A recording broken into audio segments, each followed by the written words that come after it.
Assalamualaikum warahmatullahi wabarakatuh. Nama saya Ardila Diwina dari semester 3B. Di sini saya akan review kembali mata kuliah Hukum Administrasi Negara yang telah disampaikan oleh Bapak Dr. Haji Dedi Mulyadi SIMH beserta asistennya Bapak Dr. M. Rendi Aridhayandi SIMH, melanjutkan pembelajaran pada waktu minggu kemarin tentang pembatasan kekuasaan melalui hukum administrasi negara. Penyelenggaraan pemerintah welfare state.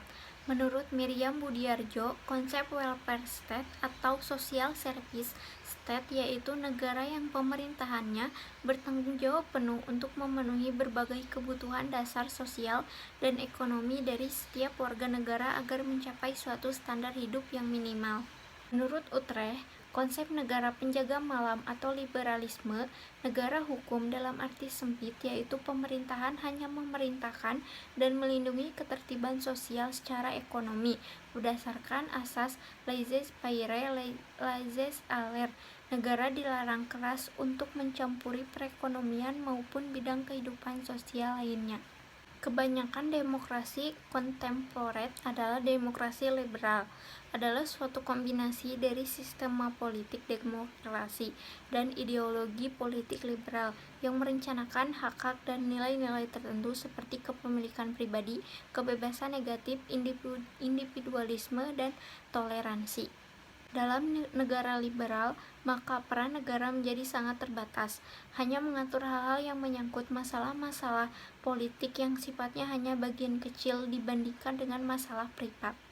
Negara hukum modern adalah terdapatnya pengakuan dan penerimaan terhadap peranan-peranan yang dilakukan sehingga suatu kekuatan yang aktif dalam rangka membentuk kondisi sosial, ekonomi, dan lingkungan fungsinya.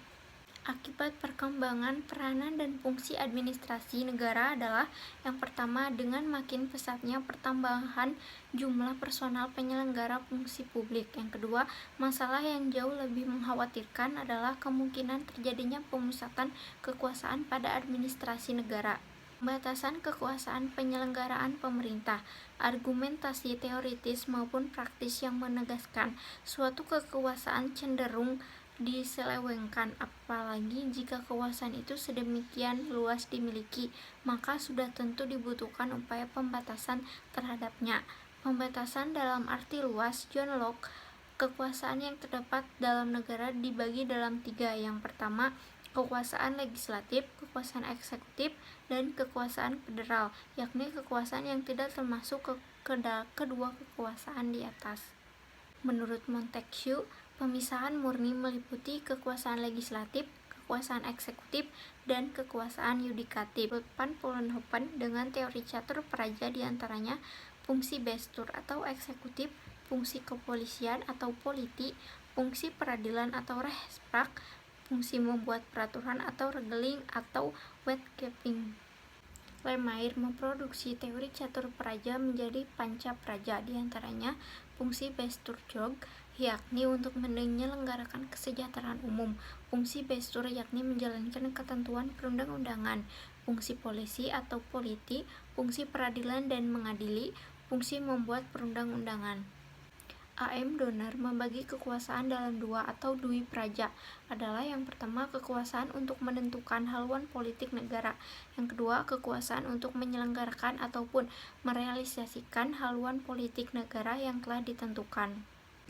Greenslowry, asas pemerintahan yang baik meliputi yang pertama asas kepastian hukum, yang kedua asas keseimbangan, yang ketiga asas kesamaan dan dalam mengambil keputusan, yang keempat asas bertindak cermat, yang kelima asas motivasi untuk setiap keputusan, yang keenam asas untuk tidak mencampur adukan kewenangan, yang ketujuh asas permainan yang layak, yang kedelapan asas keadilan atau kewajaran, yang kesembilan asas meniadakan akibat-akibat suatu keputusan yang batal, yang kesebelas asas perlindungan atas pandangan hidup pribadi, yang 12 asas kebijaksanaan, dan yang terakhir asas penyelenggaraan kepentingan umum.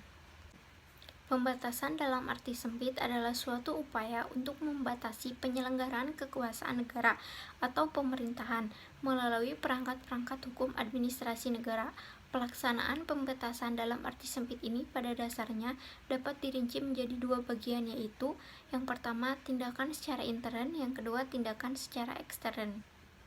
Tindakan secara intern merupakan pembatasan kekuasaan yang dilakukan melalui sistem pengawasan terhadap pelaksanaan tugas dan fungsi administrasi negara. Teknis pengawasan internal melalui membandingkan apa yang dijalankan, dilaksanakan, atau diselenggarakan itu dengan apa yang dikehendaki, direncanakan, atau diperintah. Sistem pengawasan atau kontrol tersebut dapat dilaksanakan sebelum dan selama administrasi negara bertindak untuk merealisasikan tugas dan fungsi-fungsinya, maupun juga setelah tugas dan fungsi-fungsi selesai dilaksanakan. Ruang lingkup dan sifat pengawasan dapat bersifat politik, yuridis, dan susila. Pengawasan internal adalah Inspektorat Jenderal atau Irjen. Pengawasan secara ekstern adalah Badan Pemeriksa Keuangan atau BPK. Sekian yang dapat saya sampaikan dari hasil review mata kuliah Hukum Administrasi Negara yang telah disampaikan oleh Bapak Dr. Haji Dedi Mulyadi SMH. Wassalamualaikum warahmatullahi wabarakatuh.